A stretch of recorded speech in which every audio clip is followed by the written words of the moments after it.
Friends, welcome back to our channel. ఈ రోజు ఈ వీడియోలో 2015 లో హంగేరియన్ లాంగ్వేజ్ లో రిలీజ్ అయిన ఒక కామెడీ ఫ్యాంటసీ మూవీని చూద్దాం. ఆ మూవీ పేరే లీజా ది ఫాక్స్ ఫెయిరీ. మూవీ అయితే చివరి వరకు చాలా ఇంట్రెస్టింగ్ గా ఉంటుంది, అందుకే ఎక్కడ మిస్ చేయకుండా ఎండ్ వరకు చూడండి. ఇలాగే మరికొన్ని వీడియోస్ ని చూడాలి అనుకుంటే మన ఛానల్ ని సబ్స్క్రైబ్ చేసుకుని ఫాలో అవుతూ ఉండండి. Now let's start our video.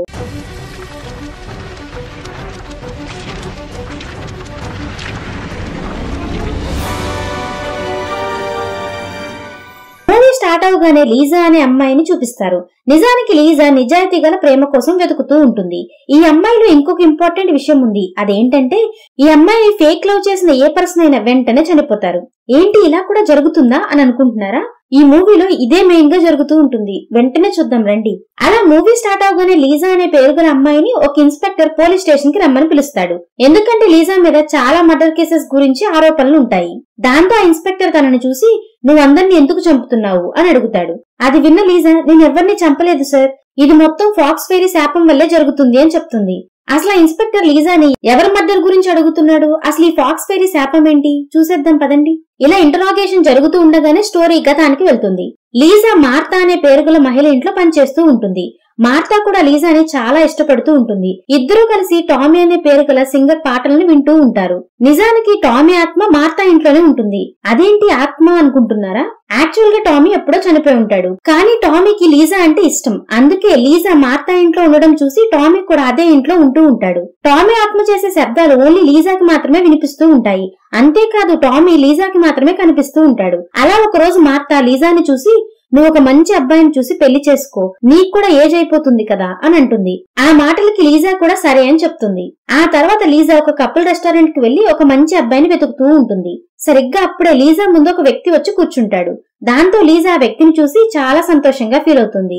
ఎందుకంటే ఆ వ్యక్తి తనని పెళ్లి చేసుకుంటే బాగుంటుంది అని అనుకుంటుంది. కానీ అప్పుడే ఆ వ్యక్తి భార్య అక్కడికి వస్తుంది. ఆ వ్యక్తి భార్యను చూసిన లీజా కాస్త బాధపడుతుంది. ఎందుకంటే ఆ వ్యక్తిని తను పెళ్లి చేసుకోవాలని ఆశపడింది, కానీ ఆ వ్యక్తికి ముందే పెళ్లైపోయింది అని తను బాధపడుతుంది. మరో పక్క టామీ మార్తాను చంపేసుంటాడు.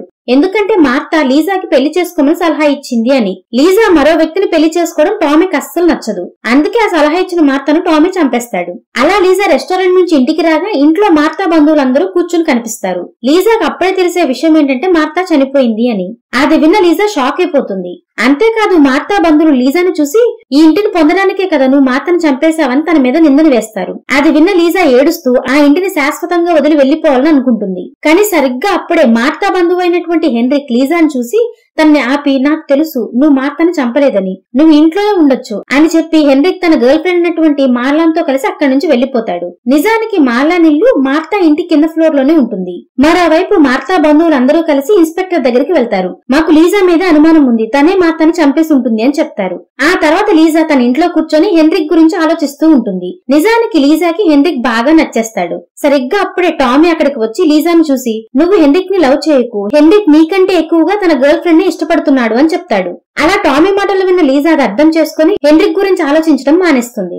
అలా ఒక రోజు లీజాకి తన ఇంటి బయట ఒక పుస్తకం దొరుకుతుంది. ఆ పుస్తకం లీజా ఇంటి పక్కన ఉండే కార్లాయ్ అనే వ్యక్తిది. కొన్ని రోజుల క్రితం కార్లాయ్ భార్య చనిపోయి ఉంటుంది. నిజానికి ఆ పుస్తకంలో ఒక రెసిపీ రాసి ఉంటుంది. ఆ రెసిపీ చేసి ఏ అమ్మాయి అయితే కార్లాయ్ కి తినిపిస్తుందో తన ఆ మహిళ వశమైపోతాడు అని చెప్పి అందులో రాసి ఉంటుంది. నిజానికి ఆ పుస్తకంలో ఆ రెసిపీ కార్లాయ్ భార్య రాసి ఉంటుంది. సరిగ్గా అప్పుడు లీజా అదంతా చదివాక ఒక ప్లాన్ చేస్తుంది. అదేంటంటే తను ఆ రెసిపీని వండి కార్లాయ్ ని సంతోషపెట్టి తన ప్రేమలో పడేలా చెయ్యాలి అని. ఆ విధంగా లీజా ఆ పుస్తకాన్ని చూసి ఆ మంచి రెసిపీని తయారు చేస్తుంది. వెంటనే తన కార్లాయ్ ని డిన్నర్ కి పిలుస్తుంది. దాంతో కార్లాయ్ డిన్నర్ కి వస్తాడు. అంతేకాదు కార్లాయ్ లీజా పెట్టిన ఫుడ్ ని చాలా ఇష్టపడతాడు. కార్లాయ్ లీజాని చూసి నా భార్య చనిపోయినప్పటి నుంచి నేను ఇంత టేస్టీ ఫుడ్ ని ఎప్పుడు తినలేదు అంటూ లీజాని పెళ్లి చేసుకోమని అడుగుతాడు.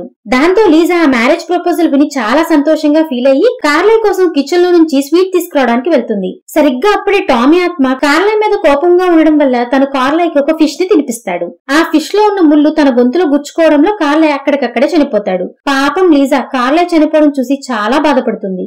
లీజాకి అర్థం కాని విషయం ఏంటంటే కార్లాయ్ కి ఫిష్ తినిపించింది ఎవరు అని. మరో పక్క టామీ ఇదంతా చేస్తూ కూడా లీజా ముందు చాలా ఇన్నోసెంట్ గా నటిస్తూ ఉంటాడు. ఈ సంఘటన జరగగానే లీజా ఇంటికి పోలీసులు వస్తారు. పోలీస్ వాళ్ళకు కూడా లీజా మీద అనుమానం వస్తుంది, లీజానే కార్లాని చంపింది అని. కాకపోతే లీజానే చంపిందని సాక్ష్యం దొరకకపోవడంతో పోలీసులు లీజాని ఏం చేయకుండా అక్కడి నుంచి వెళ్లిపోతారు.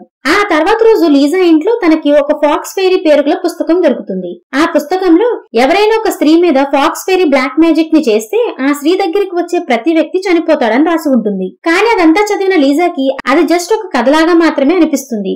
మరోవైపు పోలీస్ ఇన్స్పెక్టర్ శ్రేయ అనే ఆఫీసర్ ని చూసి, నువ్వు వేషం మార్చి లీజా ఇంటికి వెళ్ళు, అక్కడ తనని గమనిస్తూ ఉండు, తను అసలు ఏం చేస్తుంది, తన దోష నిర్దోష, తన గురించి వెంటనే నువ్వు తెలుసుకోవాలి అని చెప్తాడు. దాంతో ఆ ఇన్స్పెక్టర్ చెప్పినట్లుగానే శ్రేయ ఒక నార్మల్ మనిషిలాగా లీజా దగ్గరికి వెళ్తాడు. అంతేకాదు శ్రేయ లీజాని చూసి, నేను ఈ ఊరికి కొత్తగా వచ్చాను, అందుకే నాకు ఇక్కడ ఉండడానికి ఇల్లు కావాలి, మీరు కొన్ని రోజులు మీ ఇంట్లో నన్ను ఉండనిస్తారా అని అడుగుతాడు. అది విన్న లీజా శ్రేయను చూసి, నువ్వు కావాలంటే ఇక్కడ ఉండొచ్చు, కానీ దానికి అద్దె కట్టాలి అని చెప్తుంది. ఆ విధంగా శ్రేయ లీజా ఇంట్లోనే ఉంటూ ప్రతి నిమిషం లీజాని ఒక కంట కనిపెడుతూనే ఉంటాడు. లీజా గురించి ఏదైనా సాక్ష్యం దొరుకుతుందేమో అని చూస్తూ ఉంటాడు. సరిగ్గా అప్పుడే లీజా హెన్రీకి ఫోన్ చేసి ఒక రెస్టారెంట్ కి రమ్మని ఇన్వైట్ చేస్తుంది. దాంతో హెన్రిక్ రెస్టారెంట్ కి రావడానికి ఒప్పుకుంటాడు. ఆ తర్వాత రోజు లీజా హెన్రిక్ తో కలిసి రెస్టారెంట్ కి వెళ్తుంది. కానీ అక్కడ హెన్రిక్ లీజాని ఇగ్నోర్ చేస్తూ ఉంటాడు. అంతేకాదు కాసేపట్లోనే అక్కడికి మార్లాన్ వస్తుంది. దాంతో హెన్రిక్ లీజాని రెస్టారెంట్ లో ఒంటరిగా వదిలేసి తన గర్ల్ ఫ్రెండ్ అయిన మార్లాతో పాటు వెళ్లిపోతాడు. అప్పుడు లీజా రెస్టారెంట్ లో ఒక్కతే ఉంటుంది. సరిగ్గా అప్పుడే లీజా అదే రెస్టారెంట్ లో ఒక జంటను చూస్తుంది. అంతేకాదు అక్కడున్న మహిళ బ్యాగ్ లో లీజాకి అబ్బాయిని ఇంప్రెస్ చేయడం ఎలా అనే పుస్తకం చూస్తుంది. దాంతో వెంటనే లీజా ఒక షాప్ కి వెళ్లి ఆ పుస్తకాన్ని కొనుక్కుంటుంది. ఆ పుస్తకంలో ఏముంటుందంటే, అబ్బాయిని ఇంప్రెస్ చేయడానికి అమ్మాయి మంచిగా బ్యూటిఫుల్ డ్రెస్సెస్ ని వేసుకోవాలి అని. దాంతో లీజా తన కోసం ఒక బ్యూటిఫుల్ డ్రెస్ ని తయారు చేసుకుంటుంది. మరోవైపు టామీ శ్రేయని చంపేయడానికి చాలా ప్రయత్నాలు చేస్తూ ఉంటాడు. కానీ శ్రేయ మాత్రం టామీ చేసే ప్రయత్నాల నుంచి తప్పించుకుని బ్రతికిపోతూ ఉంటాడు. ఆ విధంగా లీజా ఒక డ్రెస్ ని వేసుకుని చాలా అందంగా కనిపిస్తుంది. తన పార్ట్నర్ ని వెతకడం కోసం తన ఒక రెస్టారెంట్ కి వెళ్తుంది. సరిగ్గా అదే రెస్టారెంట్ లో లీజాకి రిక్కీ అనే పేరు గల అబ్బాయి కనిపిస్తాడు. ఆ వ్యక్తికి లీజా నచ్చడంతో వెంటనే ఆ రిక్కీ తనని చూసి, నేను నిన్ను చాలా ప్రేమిస్తున్నాను, నన్ను పెళ్లి చేసుకోవడం నీకు ఇష్టమేనని అడుగుతాడు. అది విన్న లీజా చాలా సంతోషంగా ఫీల్ అవుతుంది.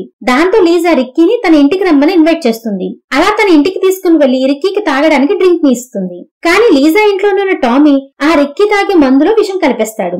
దాంతో రిక్కీ ఆ డ్రింక్ ని తాగగానే వెంటనే చనిపోతాడు. ఆ విధంగా రిక్కీ చనిపోవడం చూసిన లీజా షాక్ అయిపోయి చాలా ఏడుస్తుంది. నిజానికి లీజాకి కొంచెం కూడా అనుమానం రాదు రిక్కీని టామీ చంపేశాడని.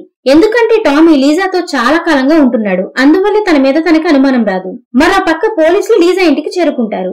దానివల్ల లీజా మీద వాళ్ళకి ఇంకా అనుమానం పెరుగుతూనే ఉంటుంది. దాంతో ఆ పోలీస్ ఇన్స్పెక్టర్ శ్రేని చూసి, నువ్వు ఇప్పటిదాకా లీజా గురించి ఎటువంటి సాక్ష్యం ఎందుకు సేకరించలేదు, నువ్వు అప్పటి నుంచి ఇప్పటి వరకు ఏం చేస్తున్నావు అని అంటాడు. నిజానికి ఇక్కడ శ్రేకి ఇంకా మిగిలిన వాళ్ళకి తెలియని విషయం ఏంటంటే, ఈ హత్యలన్నీ చేస్తుంది ఒక ఆత్మ అని. నిజానికి టామీ శ్రేని కూడా చంపాలని చాలా ప్రయత్నాలే చేస్తాడు. మరో పక్క లీజా తన గదిలో పడుకుంటూ ఉండగా లీజా కలలో ఫాక్స్ ఫెయిరీ కనిపిస్తుంది. ఆ కలలో ఫాక్స్ ఫెయిరీ ఆత్మ ఒక వ్యక్తిని చంపుతూ కనిపించడంతో లీజా భయపడి నిద్ర నుంచి లేస్తుంది. ఆ తర్వాత లీజా టామీని చూసి, చూడు నా కథ కూడా ఫాక్స్ ఫెయిరీ కథలాగానే ఉంది, ఎవరైనా వ్యక్తి నా పార్ట్నర్ అవ్వాలని నా దగ్గరికి రాగానే వాళ్ళు చనిపోతున్నారు, అందుకే నేను ఫాక్స్ ఫెయిరీ కథ గురించి మొత్తం తెలుసుకోవాలని అనుకుంటున్నాను అని చెప్తుంది. అది విన్న టామీ లీజాని చూసి, నేను నీకు సహాయం చేస్తాను అని చెప్తాడు. కానీ అసలు నిజం ఏంటంటే, లీజా పైన ఫాక్స్ ఫెయిరీ శాపం పెట్టింది మరెవరో కాదు, టామీనే. అలా ఆ తర్వాత రోజు లీజా లైబ్రరీకి వెళ్లి ఫాక్స్ ఫెయిరీ కథ గురించి చదవడం మొదలు పెడుతుంది. సరిగ్గా అదే సమయంలో లైబ్రరీలో ఉన్న ఒక వ్యక్తి లీజాని చూసి తనని ఇష్టపడడం మొదలు పెడతాడు. అంతేకాదు ఆ వ్యక్తి లీజాని చెడుగా చూడడం మొదలు పెడతాడు. ఇదంతా చూస్తున్న టామీ ఆ వ్యక్తిని వదిలిపెట్టాడా ఏంటి, ఆ వ్యక్తిని వెంటనే చంపేస్తాడు. నిజానికి టామీకి లీజాకి ఏ వ్యక్తి దగ్గర అవడం అస్సలు ఇష్టం ఉండదు. అలా లీజా లైబ్రరీలో ఉన్న వ్యక్తి చనిపోవడం చూసి మళ్లీ షాక్ అయి చాలా భయపడిపోతుంది. ప్రతిసారి ఇదే జరుగుతుందని వెంటనే లైబ్రరీ నుంచి పరిగెత్తుకుని తన ఇంటికి వెళ్తుంది. సరిగ్గా అప్పుడే దారిలో లీజా కర్చీఫ్ కింద పడిపోవడంతో అక్కడే ఉన్న వ్యక్తి అది చూసి తనకి కర్చీఫ్ ఇవ్వాలనుకుంటాడు. కానీ ఆ వ్యక్తి కూడా లీజా వెంట పడుతూ ఉండడంతో టామీ చూపు ఆ వ్యక్తి మీద పడుతుంది. దాంతో వెంటనే తనని చంపేస్తాడు. ఆ యాక్సిడెంట్ కూడా చూసిన లీజా తన ఇంటికి చేరుకుంటుంది. ఇంటి బయట తనకు ఒక వ్యక్తి కనిపిస్తాడు. అంతేకాదు ఆ వ్యక్తి కూడా లీజాని ఇంప్రెస్ చేయడానికి ప్రయత్నిస్తూ ఉంటాడు. అదంతా చూసిన టామీ ఊరుకున్నాడా ఏంటి, ఆ వ్యక్తిని కూడా పైనుంచి కింద పడిపోయేలా చేసి చంపేస్తాడు. ఈ విధంగా ఇన్ని చావులు చూశాక లీజా మనసు విరిగిపోతుంది. ఈ జన్మకి తనని ప్రేమించేవారు ఎవ్వరూ దొరకరేమో అని, తనను ప్రేమించేవారు ఎవ్వరైనా తన దగ్గరికి వచ్చేలోపే చనిపోతున్నారని లీజా కూర్చొని ఏడుస్తూ ఉంటుంది. ఈ ప్రపంచంలో నా తలరాత మాత్రమే ఇలా ఉందా అని ఏడుస్తూ ఉంటుంది. సరిగ్గా అప్పుడే అక్కడికి శ్రేయ వచ్చి తనని చూసి, నువ్వు బాధపడకు, నాకు తెలుసు నువ్వెవ్వరిని చంపలేదని అని అంటాడు. అది విన్న లీజా తనని చూసి, నువ్వు నాకు దూరంగా ఉండు, ఎందుకంటే నాకు ఫాక్స్ ఫెయిరీ శాపం ఉంది, నా వల్ల మరెవ్వరూ చనిపోవడం నాకు ఇష్టం లేదు అని చెప్తుంది లీజా. అప్పుడు శ్రే లీజాని చూసి నువ్వు ఫాక్స్ ఫెయిరీ గురించి ఎక్కడ చదివావు అని అడుగుతాడు. అప్పుడు లీజా తనకి ఫాక్స్ ఫెయిరీ పుస్తకాన్ని చూపిస్తుంది. కానీ ఆ పుస్తకంలో చివరి పేజ్ ఉండదు. నిజానికి ఆ పేజ్ లోనే ఫాక్స్ ఫెయిరీ శాపాన్ని విడగొట్టే ఫార్ములా ఉంటుంది. అలా వాళ్ళు తన ఇంట్లో మొత్తం వెతకగా శ్రేకి ఆ ఆఖరి పేజ్ దొరుకుతుంది. అందులో ఏముంటుందంటే ఆ శాపం పెట్టిన మహిళకి మంచి పార్ట్నర్ దొరకాలి. ఆ పార్ట్నర్ ఆ మహిళ గురించి అస్సలు చెడుగా అనుకోకూడదు. అలా ఆ వ్యక్తి ఆ మహిళని నిజంగా ప్రేమిస్తే ఆ శాపం పోతుంది అని రాసుంటుంది. అదంతా చదివిన తర్వాత లీజా తనని ట్రూ లవ్ చేసే వ్యక్తిని వెతకాలని నిర్ణయించుకుంటుంది. మరో పక్క హెన్రిక్ తన గర్ల్ ఫ్రెండ్ తో కలిసి ఇంటిమేట్ అవుతూ ఉంటాడు. సరిగ్గా అప్పుడే హెన్రిక్ కి లీజా ఒక ఉత్తరం పంపుతుంది. ఆ ఉత్తరంలో లీజా హెన్రిక్ ని తన ఇంటికి ఇన్వైట్ చేస్తుంది. నిజానికి ఇక్కడ లీజా ఏం ఆలోచిస్తుంది అంటే తనని ట్రూ లవ్ చేసే వ్యక్తి హెన్రిక్ కే అని. అందుకే లీజా కూడా హెన్రిక్ ని కలవడానికి చాలా బాగా రెడీ అవుతుంది. తనని చూసి హెన్రిక్ షాక్ అయిపోతాడు. ఎందుకంటే తను ఇప్పటిదాకా లీజాని నార్మల్ బట్టలోనే చూసి ఉంటాడు. అలా ఈ రోజు హెన్రిక్ లీజాని చూసి పూర్తిగా ఫిదా అయిపోతాడు. ఇంతకు ముందు నువ్వు ఎప్పుడెలా కనిపించలేదు, నువ్వు ఈ రోజు చాలా అందంగా ఉన్నావని చెప్తాడు. అలా ఇద్దరు కలిసి బార్ కి వెళ్లి చాలా ఎంజాయ్ చేస్తారు. సరిగ్గా అప్పుడే మనకి శ్రేని చూపిస్తారు. శ్రే కూడా లీజాని ప్రేమిస్తూ ఉంటాడు. అలా లీజా ఇంకా హెన్రీ ఇంటికి తిరిగి రాగా అక్కడ హెన్రిక్ లీజాతో కాస్త రొమాంటిక్ గా మూవడం మొదలు పెడతాడు. దాంతో లీజా హెన్రిక్ ని చూసి నాకు ఫాక్స్ ఫెయిరీ శాపం ఉంది, అందుకే నన్ను ట్రూ లవ్ చేసే వ్యక్తి మాత్రమే బ్రతికుంటారు, లేకపోతే వాళ్ళు చనిపోవడం ఖాయమని చెప్తుంది. అది మొత్తం విన్న హెన్రిక్ లీజాని చూసి నేను వీటన్నిటిని నమ్మను, అయినా నేను నిన్ను ట్రూ లవ్ చేస్తున్నాను, నీకింకేం కావాలి అని అనగా లీజా కూడా అనిపిస్తుంది హెన్రిక్ తనని నిజంగానే ట్రూ లవ్ చేస్తున్నాడని. దాంతో లీజా హెన్రిక్ మాటలు నమ్మేస్తుంది. ఆ తర్వాత రోజు టామీ హెన్రిక్ మళ్లీ వేరే అమ్మాయితో ఇంటిమేట్ అవడం చూసి వెంటనే తన మీద కోపంతో హెన్రిక్ లీజాని కలవడానికి వచ్చినప్పుడు టామీనే తనని చంపేస్తాడు. అంతేకాదు టామీ శ్రేని కూడా చంపడానికి ప్రయత్నిస్తాడు. కానీ శ్రే అదృష్టం వల్ల తను బ్రతికిపోతూ ఉంటాడు. సరిగ్గా ఇప్పుడే స్టోరీ ప్రెజెంట్ కి వస్తుంది. అలా మూవీ స్టార్టింగ్ లో ఇన్స్పెక్టర్ లీజా నువ్వు ఈ హత్య ఎందుకు చేశావని అడుగుతాడు కదా. ఆ హత్య ఎవరిదో కాదు, హెన్రిక్ ని ఎందుకు చంపావని ఆ ఇన్స్పెక్టర్ అడుగుతూ ఉంటాడు. అప్పుడే లీజా వాళ్ళని చూసి నేను ఎవరిని చంపలేదు, నేను హెన్రిక్ ని నిజంగానే ప్రేమించాను, నేను అసలు తనని ఎందుకు చంపుతాను అని అంటుంది. అలా వీళ్ళందరూ మాట్లాడుకుంటూ ఉండగా అంతలోనే శ్రే అక్కడికి చేరుకుంటాడు. మీరు లీజాను వదిలేయండి, ఎందుకంటే లీజా ఎవరిని చంపలేదు అని శ్రే ఇన్స్పెక్టర్ తో చెప్తాడు. దాంతో ఆ ఇన్స్పెక్టర్ లీజాని వదిలేస్తాడు. అలా లీజా తన ఇంటికి చేరుకోగా తన ఆరోగ్యం బాగా క్షీణిస్తుంది. దాంతో శ్రే లీజాని బెడ్ పైన పడుకోబెట్టి నువ్వు రెస్ట్ తీసుకో అని ఒంటరిగా వదిలేసి వెళ్తాడు. దాంతో లీజా నిద్రపోతూ ఒక కల కంటుంది. తను రెస్టారెంట్ లో హెన్రిక్ తో కూర్చుని ఉండగా వాళ్ళిద్దరూ ప్రేమగా మాట్లాడుకుంటూ ఉంటున్నట్టు కనిపిస్తుంది. సరిగ్గా అప్పుడే లీజాకి తన చుట్టుపక్కల ప్రపంచం మొత్తం ఒక్కసారిగా చీకటి పడిపోతుంది. దాంతో తను వెంటనే హెన్రిక్ ని చూడగా అక్కడ కూర్చున్న హెన్రిక్ ప్లేస్ లో టామీ కనిపిస్తూ ఉంటాడు. అప్పుడు టామీ లీజాని చూసి నేను నిన్ను చాలా రోజులుగా ప్రేమిస్తున్నాను, అందుకే నేను నీతో పాటు మార్తా ఇంట్లోనే ఉంటున్నాను. అంతేకాదు నువ్వు ఇలా ఉండడం వల్ల నన్ను ప్రేమించడం నీకు కుదరదు, అందుకే నేను చంపేస్తాను, ఆ తర్వాత నువ్వు జీవితాంతం నా దానివి అయిపోతావు అని చెప్తాడు. అది విన్న లీజాకి ఏమీ అర్థం కాక పెద్ద పెద్దగా అరుస్తూ ఉంటుంది. అలా లీజా అరుపులు విన్న శ్రే వెంటనే తన దగ్గరికి పరిగెత్తుకుంటూ వస్తాడు. లీజా హెల్త్ ఇంకా పాడవుతూ ఉండడంతో వెంటనే తనని నిద్ర లేపడానికి ప్రయత్నిస్తాడు. సరిగ్గా అప్పుడే టామీ ఒక పెద్ద జూమ్ అన్ని శ్రే మీద పడేలా చేస్తాడు. దానివల్ల శ్రేకి చాలా గాయాలే అవుతాయి. దాంతో శ్రే అతి కష్టం మీద పైకి లేస్తాడు. మరో పక్క కలలో టామీ లీజాని చూసి నువ్వు నాతో వస్తావా లేదా అని అడుగుతాడు. దాంతో లీజా టామీని నిరాకరిస్తూ నువ్వు ఒక ఆత్మవి, నేను నీతో కలవడం ఎప్పటికీ జరగదు అని అంటుంది. అది విన్న టామీకి లీజా మీద చాలా కోపం వస్తుంది. దాంతో తను లీజాని చంపడానికి ప్రయత్నిస్తాడు. కాకపోతే టామీ లీజాని చంపేలోపే శ్రే లీజాని నిద్రలేపుతాడు. దాంతో లీజా ప్రాణాలతో బయటపడుతుంది. సరిగ్గా అప్పుడే లీజాకి అర్థమయ్యే విషయం ఏంటంటే తనని స్వచ్ఛంగా ప్రేమించే వ్యక్తి మరెవరో కాదు శ్రే అని. నిజానికి ఫాక్స్ ఫెయిరీ పుస్తకంలో ఎవరైనా లీజాని నిజంగా లవ్ చేస్తే వాళ్ళ ప్రేమ స్వచ్ఛమైతే తను చనిపోడు అని రాసి ఉంటుంది. సరిగ్గా అప్పుడే శ్రే లీజాకి తన ప్రేమను ఎక్స్ప్రెస్ చేస్తాడు. అసలు శ్రే మీద అన్ని హత్యా ప్రయత్నాలు టామీ చేసినప్పటికీ ప్రతిసారి తప్పించుకోవడానికి రీజన్ మరేంటో కాదు, తను లీజా మీద పెంచుకున్న స్వచ్ఛమైన ప్రేమ తనని కాపాడుతుంది. అంతేకాదు శ్రే లీజాని పెళ్లి చేసుకోమని ప్రపోజ్ చేస్తాడు. అలా ఇద్దరు ఒకరినొకరు ట్రూగా ప్రేమించుకుంటూ ఉంటారు.